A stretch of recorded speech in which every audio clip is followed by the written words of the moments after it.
politico.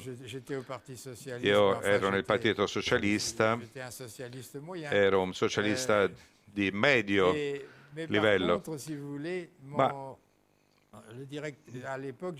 all'epoca io dirigevo un centro di esami della previdenza sociale, avevo una quarantina di persone sotto i miei ordini e avevo un direttore che era un direttore della Cassa della Previdenza Sociale e lui era membro della mia loggia, era un mio amico personale, era il mio direttore e mio fratello nella loggia, ma lui ha preso molto male la mia evoluzione e si è messo contro di me e ha cominciato a perseguitarmi nel mio lavoro con l'intermediario dei miei assistenti, quindi non avevo più alcuna presa sugli altri che stavano sotto di me e quando mi sono reso conto che il contratto non era più rispettato e le sue clausole, sono andato al tribunale.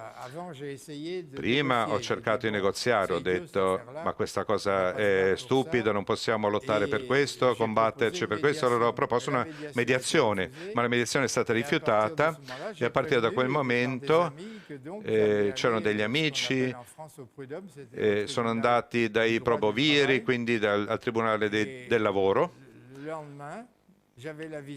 e lì ho avuto una visita da me di un professore della facoltà, presidente regionale del sindacato operaio, di un sindacato importante di lavoratori, che mi ha detto: se tu vai dai proboviri rischi veramente brutto, rischi la vita.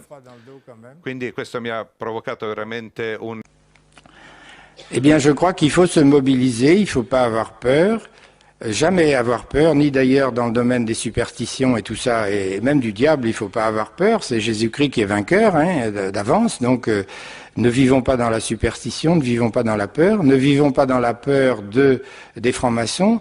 Nous recevons des dossiers et nous écrivons aux députés et aux sénateurs en leur disant qu'est-ce que vous comptez faire s'il y a une loi sur l'euthanasie ou s'il y a une loi sur tel ou tel sujet.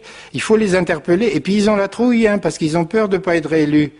Il faut vous rendre compte actuellement que les hommes politiques sont des professionnels. Quand j'étais jeune, un avocat, un artisan, un médecin pouvait devenir député ou sénateur. Maintenant, c'est fini. Il faut sortir de Sciences Po, de l'École nationale d'administration, et il faut faire carrière d'un bout à l'autre. Et si vous arrêtez, moi je sais bien, puisque j'ai bien connu Edmond Hervé, qui était assistant à la fac de droit quand j'étais chirurgien, mais il n'avait qu'une peur, c'est de ne pas être élu quelque part, parce que... il serait revenu à assistant à la fac de droit avec 8 000 francs par mois. Et il avait la trouille, mais la trouille. Alors il faut leur foutre la trouille en leur disant qu'est-ce que vous pensez de tel et tel sujet. Et puis s'ils ne vous répondent pas, ben, vous ne votez pas pour eux, vous votez pour un autre.